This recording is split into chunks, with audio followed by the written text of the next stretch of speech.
Tarihler 16 Mart 1988'i gösterdiğinde Kuzey Irak Süleymaniye'ye bağlı Halepçe ilçesinde insanlık adına dehşete düşüren korkunç bir katliam gerçekleşti. Bu katliamın perde arkası Irak-İran Savaşı'na kadar gidiyordu geçmişi. Biliyorsunuz 1979'da Saddam Hüseyin Irak'ta iktidara geldi. Devamında aynı yıl içerisinde İran'da da İmam Hümeyni İslam İnkılabı gerçekleştirerek İran'da iktidar oldu. Bu iki gücün bölgede etkin aktör olmaya başlaması, ciddi petrol ve doğal gaz gelirlerinin olmuş olması Batı tarafından da hoş karşılanmıyordu. Zaten tarihi arka plana dayanan sınır tartışmaları, sınır uyuşmazlıkları vardı.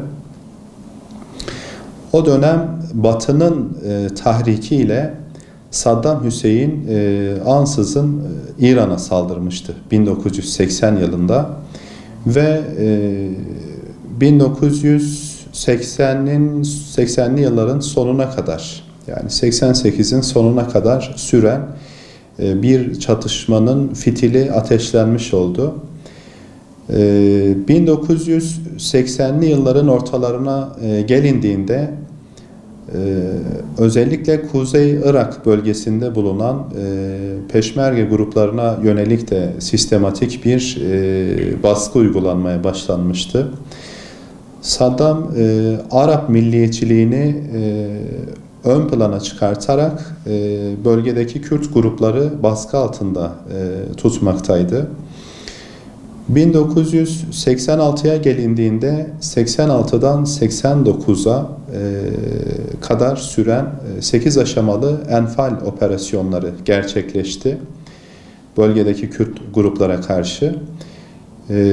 Farklı rakamlar telaffuz edilmiş olsa da toplamda 180 bin civarında insanın tutuklamalar ve gözaltılarda meydana gelen ölümler dahil 180 bini aşan bir insan kıyımının bölgede gerçekleşmiş olduğu tahmin ediliyor. 1988'deki Enfal operasyonlarının bir halkasını oluşturan Halepçe katliamında 5000'den fazla insanın hayatını kaybettiği, 10.000'den fazla insanın da çeşitli hastalıklarla karşı karşıya kaldığı tartışılıyor. Bunlar arasında özellikle görme bozukluğu ve felç, akciğer hastalıkları gibi çeşitli hastalıklar bugün de o bölgede görülüyor. Halepçe katliamının yaşanmasının nedeni, Saddam'ın gerekçesi, bölgedeki Peşmerge gruplarının İran'la anlaşarak Zafer 7, İran'ın Zafer 7 operasyonuyla Halepçe'yi ele geçirmesine destek olmaları olarak ifade ediliyor. Operasyon 13 Mart 1988'de Kürt grupların desteğiyle Halepçe'nin İran'ın egemenliğine geçmesine zemin hazırladı. Bu tarihte 3 gün süren kısa bir zafer olmuş oldu. Yani hem Kürt gruplar adına hem İran adına 3 gün süren kısa bir zafer gerçekleşti. 15 Mart 1988, yani Halepçe'nin İran'a geçmesinden 2 gün sonra Peşmerge gruplarının büyük kısmı, %90'dan fazlası bugün de bilinmeyen bir nedenle bölgeden çekildi. Sadece sivil halk o bölgede kaldı. Askeri unsurlar da büyük oranda ortalıkta görünmedi. Zaten İran-Irak Savaşı'nın uzun sürmesi ve Saddam'ın sürekli biçimde uluslararası hukuku ihmal ederek bölgede kitle imha silahları, özellikle hardal, sarin ve taun benzeri kitle imha silahları kullanmış olması dolayısıyla askeri unsurlar, İran askeri unsurları tecrübeliydi. Halepçe'ye girdiklerinde çoğunun ekipmanı tamdı. Gaz maskeleri kullanıyorlardı. Ama sivil halkta böyle bir durum söz konusu değildi. Sivil halk böyle bir durumla ilk defa karşılaşıyordu.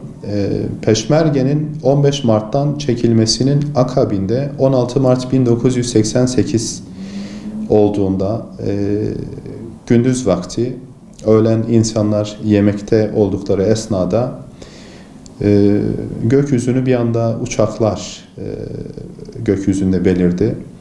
Uçaklar ilk başlarda gökyüzünden aşağıya kağıt atmışlardı. Halk bunların uyarı niteliğinde kağıt olduğunu düşündü. Ancak bu kağıtlar rüzgarın yönünü tayin etme amacıyla uçaktan atılmışlardı.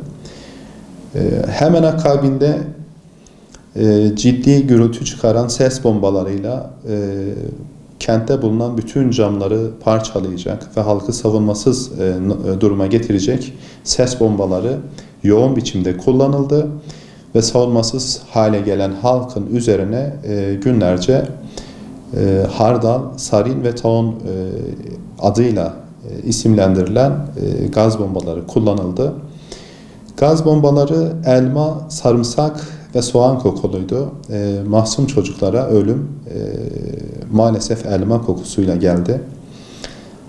Halk sığınaklara doğru koşmaya başladığı esnada ilk başlarda işte boğazlarında, burunlarında nefes almada bir yanık benzeri bir his hissetmişlerdi. Sonrasında çok uzamadan herkes olduğu yere yığılmaya başlamıştı. Bunun dünya kamuoyunda kısmen de olsa karşılık görmesinin ardından bu saldırı gerçekleştikten hemen sonra 18 Mart yani saldırı sona erdikten sonra İran tarafından ve bazı sınırlardan sivil halkın bölgeye girmesiyle karşılaşılan manzara korkunçtu. Bölgeye sivil gruplar girdiklerinde canlı ne varsa tamamı hayatlarını kaybetmişlerdi. Her tarafta hayvanlar, insanlar, çocuklar hayatlarını kaybetmiş şekilde duruyorlardı. Merdivenlerde sığınaklara girmeye çalışanlar buna muvaffak olamadan hayatlarını kaybetmişlerdi. Türk gazetecilerden birinin çekmiş olduğu Ömer Havar adındaki kimseye ait resim dünya kamuoyunda sessiz tanık ismiyle ciddi yankı uyandırmıştı.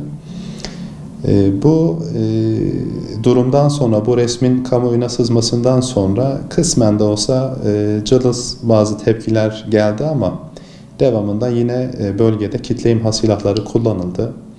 Yine ciddi kitlesel ölümler yaşandı. Ama bu Batı tarafından çok tepki görmedi. Çünkü zaten bu tür gazları, kitle imha silahlarını İran'a karşı kullanmak üzere Saddam Hüseyin rejimine temin eden de Amerika, Almanya ve Fransa önderliğindeki batılı gruplardı. 2010 yılına gelindiğinde kısmen de olsa bazı tepkiler ve bazı parlamentolar tarafından soykırım olarak tanındı. Irak parlamentosu, Norveç parlamentosu, bir ara Türkiye'de de bu tartışıldı, bu katliam.